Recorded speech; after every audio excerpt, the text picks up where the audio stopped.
every age, humanity invents new ways to see further. The telescope let us glimpse the stars. The microscope revealed the worlds within us.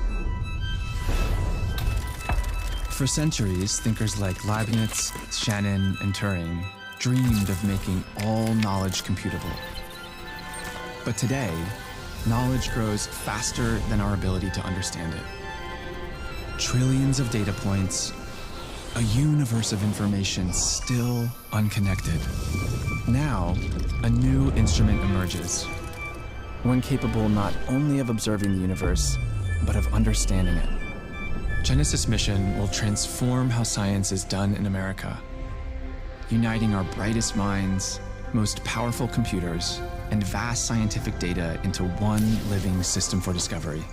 Built on artificial intelligence and quantum computing, it will radically redefine the scale, speed, and purpose of scientific progress in America. This is the work that will define our generation's legacy. A new revolution begins, one guided not by competition alone, but by curiosity, imagination, and the belief that discovery is the truest form of progress. Wow. America is standing on the edge of another, as the Trump administration has called, Manhattan Project moment. The White House has launched what you heard that video is what it calls the Genesis mission. It's a national effort designed to fuse artificial intelligence with the full weight of America's scientific infrastructure. We're talking about the convergence of supercomputers, quantum systems, national lab data sets, advanced instruments, and government-backed AI models into a single engine of discovery. This is not incremental change. This is a civilizational pivot, I should say. And if we are honest, the country is not prepared for what this will change in industry, culture, national security, identity, creativity, and the future of work.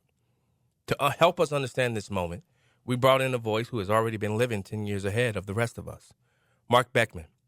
He's the CEO of DMA United, the award-winning agency behind campaigns for the NBA, Pepsi, Sony, Warner Brothers, Gucci, MoMA, MoMA, the Mandela family, and more. He's one of the clearest thinkers on the cultural, creative, and economic impact of artificial intelligence. In his book, Some Future Day, How AI is Going to Change Everything, and it's already changing everything, folks, he lays out with remarkable clarity how AI will shape our lives, our industries, and our identity. Marc has created AI-driven platforms, Web3 marketplaces, and virtual world ecosystems for more than 100 global brands. He moves at the intersection of culture, commerce, technology, and creativity. And that is exactly where Genesis is going to rewrite the rules. Marc Beckman, welcome back to Detroit's Morning Answer. Good morning. Thank you so much for having me. It's great to hear your voice. Yes, sir. Same here. Marc, the White House is calling the Genesis mission the modern-day Manhattan Project. Do you agree with that comparison? Why or why not? Yeah, I think it's a very ambitious vision from President Trump and his team in the West Wing, for sure. I see this as a moment in time similar to when JFK called for Americans to lead the way and put our brave men, our brave astronauts on the moon.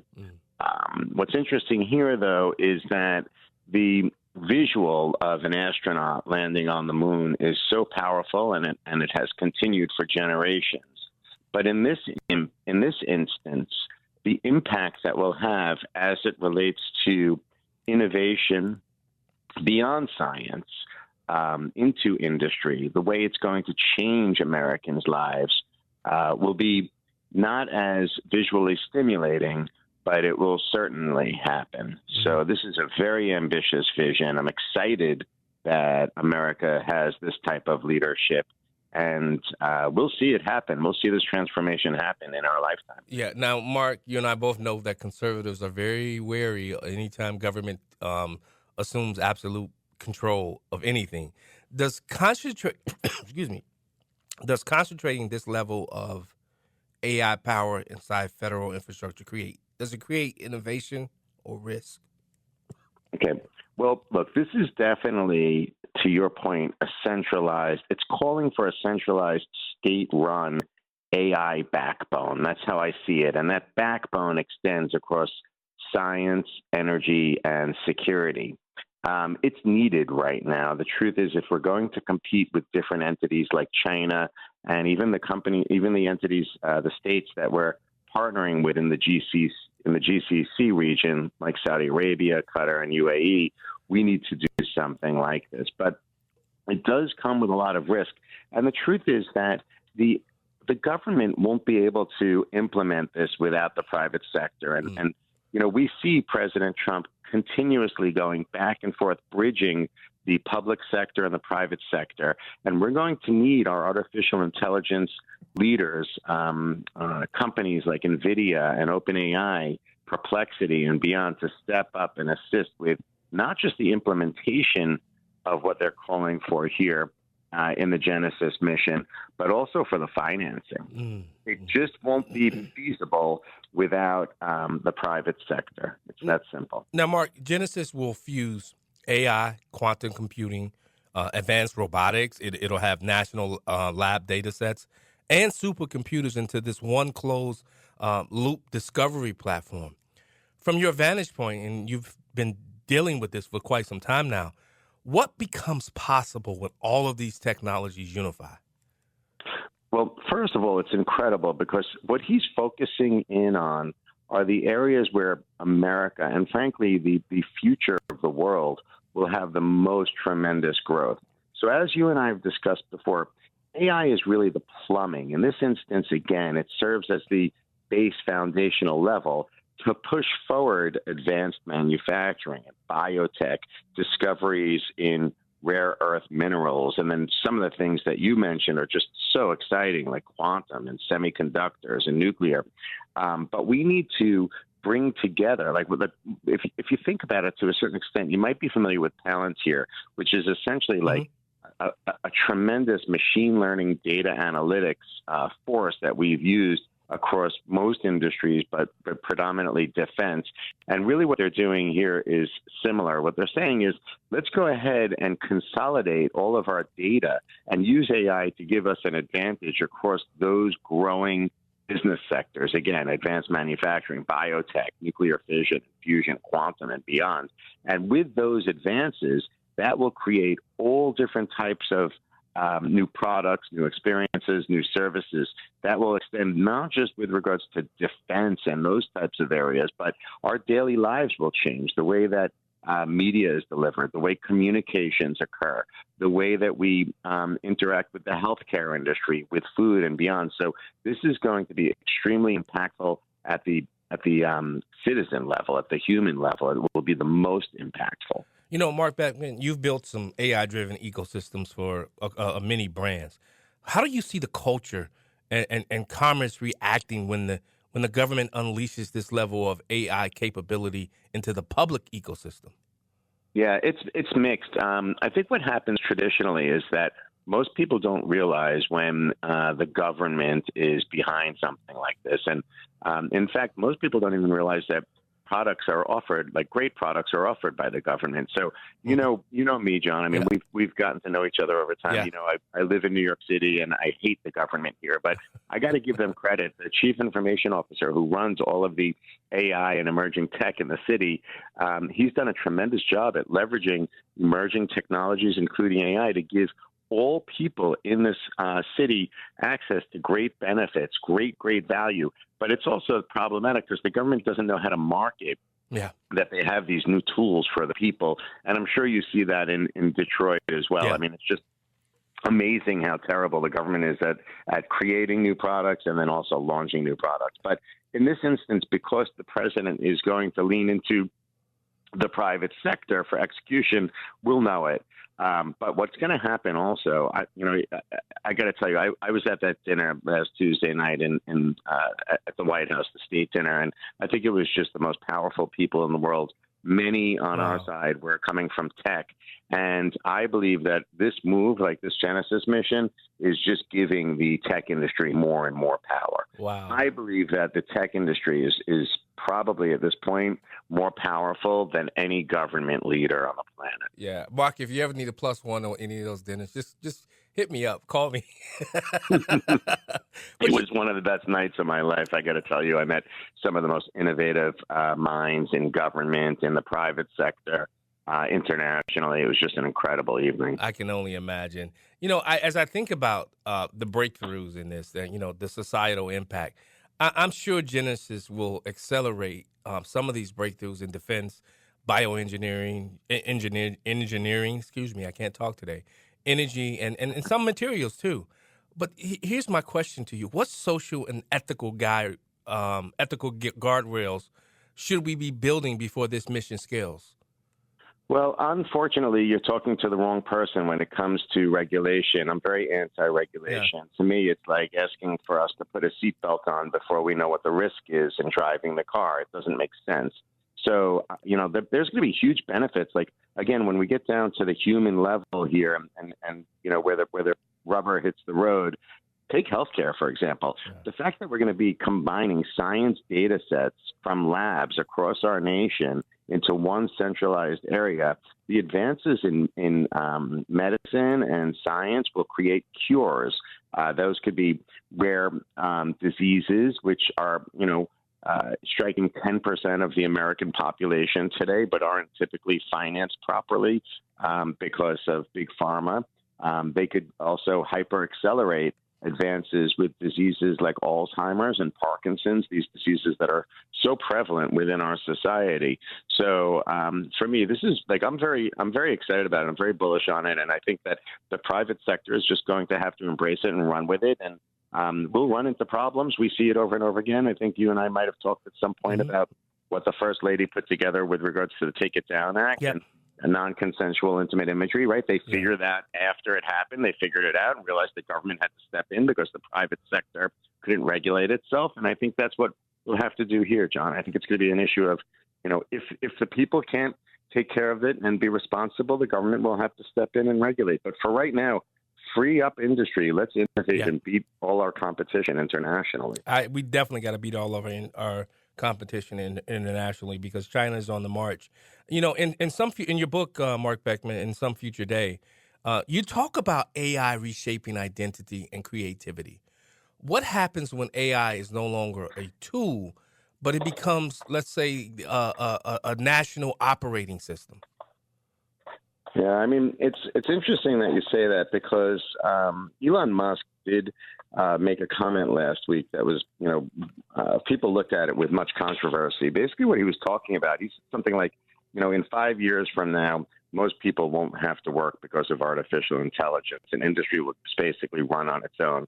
And I know that's not exactly what you're saying, but take it a little further and think about what Elon is predicting. It kind of makes sense. It's when AI and this, by the way, this Genesis mission does it. One of the most interesting things in the Genesis mission that people aren't talking about is kind of what you're hitting on right now, the idea of AI automating and creating robotics in the labs and beyond. Yeah. So now AI will be the fuel for hardware too, as you know it already is. But imagine a world where AI knows how to run and operate critical industries. Let's think in terms of like farming and then extending that into food security. Let's think about healthcare and extending that into medical treatments and cures. It could be a very interesting world where AI is at the center running all of these businesses. Yes, they might eliminate a ton of jobs as we've covered before, but we might not need those jobs if everybody is provided with a tremendous amount of resource when it comes to, for example, healthcare solutions as well as food. Yep. It gives people like you and me time to spend more time with our family, with our friends, our loved ones, to concentrate on new businesses that we want to stand up and be on. Yeah, and you know what? It creates new jobs because now people have to monitor the people that are the whole AI operating system. Now it creates a whole new playing field, I believe. But you're totally right. As I think about this, and as you've done your research and you've done your homework, when you look at the Genesis mission, what new business models do you predict will emerge because of it? I believe that we're going to see the most growth come out of the biotech sector, out of the rare earth mineral sector. We're going to see what's going to happen is we're going to see a big acceleration with regards to opportunity because of the discovery that will be born from the data analytics side of things. They'll extend that into robotics. So from a business perspective, we're going to see all different types of industries. I'll give you an example. It was just yesterday, a very prominent real estate developer here in New York City called me to see if I could help him. He's building all of a sudden these huge communities in these like very rural, very weird places. And I said, why are you investing all your money in these areas?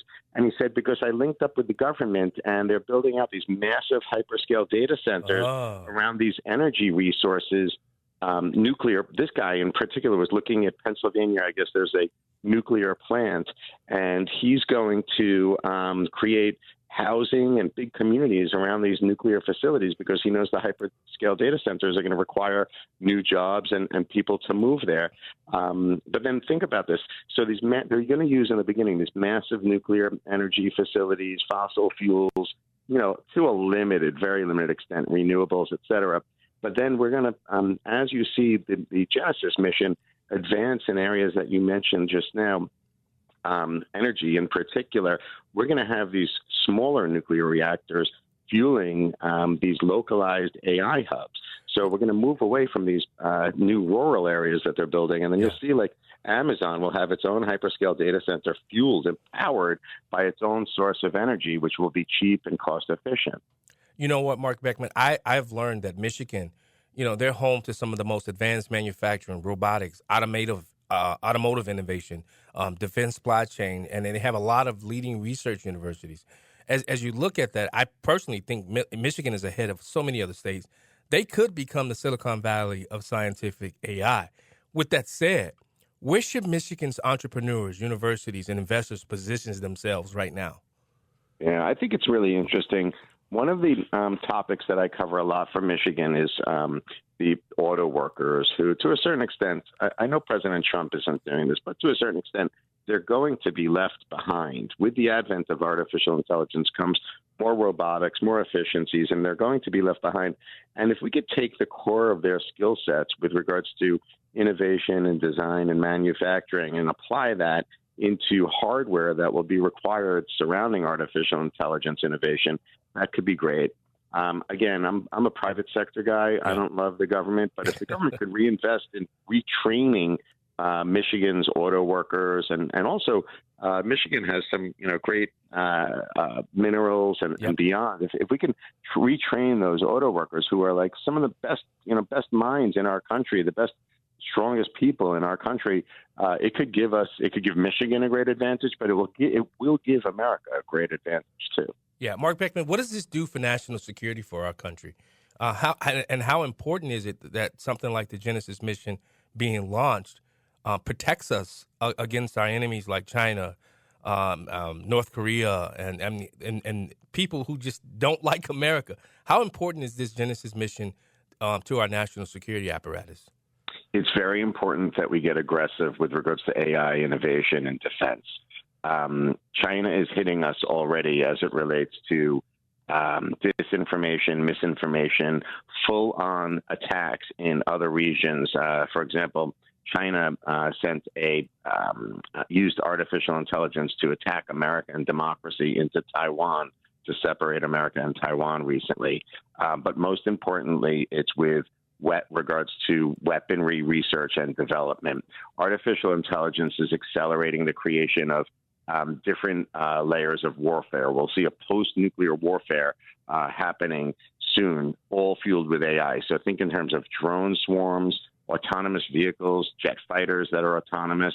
Same thing on the sea, and AI is going to be needed for all of that. And then you saw in this Genesis mission, they highlighted rare earth minerals, and the rare earth minerals are critical in creating the chips and some of the hardware to fuel all of these different autonomous vehicles that Pete Hegseth is going to implement at the military level. So it's really important that we get aggressive. China's going there. We're also going to see other areas in the Middle East. Israel's going there. Everyone's going there, and we need to take the lead. Now, Mark Beckman, how does it feel to know that you were a little prophetic in your book, Some Future Day? Talk to the people why they should go get that book, because You were ahead of your time. Look, I think this is the thing. Your audience is listening to you and I talk about some really sophisticated ideas today. But the truth is that artificial intelligence can benefit everybody listening in your audience. You don't need to, if you don't have like a deep tech background, if you don't understand science and engineering, but you want to just learn, how can I use artificial intelligence today to increase my career, to create more money? How can I create an advertising campaign through the use of AI for my small business? Well, my book, Some Future Day, lays it all out. It literally is made for the person with no experience, the beginner. I provide all of the tools and instructions, chapter after chapter, across all industries. If you're in, healthcare or finance, if you're in fashion or music, if you want to learn a little bit more about deep fakes and the defense industry, it's all there in the book. It's laid out and it's pretty solid. So I would recommend everybody in your audience, if you're a beginner and you're listening, pick up a copy of my book and you could figure out how, with plain English, you could direct AI to create your company's new ad campaign this holiday season. And I love the conclusion of your book, An Accelerating World, whether we like it or not. And that's where we find ourselves today, Marc Beckman. Thank you so much. I appreciate it. He's Marc Beckman, author of Some Future Day. Go to Amazon. Any other places they can get it? Yep, Amazon's the best spot right now. They just restocked again, fortunately. But it's also on Barnes & Noble, Target. It's in all major booksellers. All right, Marc Beckman, author of Some Future Day, CEO of DMA United. Thanks so much. Happy Thanksgiving to you, brother. Happy Thanksgiving to you. Let's talk soon. Yes, sir. Great to hear your voice. Yes, sir, Marc Beckman. Same here. You listening to Marc Beckman. That guy is really smart, man. We talked he called me about 3 weeks ago because he's trying to help me out with some stuff. So we'll see what happens. Marc Beckman, Some Future Day. Go get that book. I got it. I read it. It's 12 chapters. You can finish it in a day's worth reading. We'll be right back.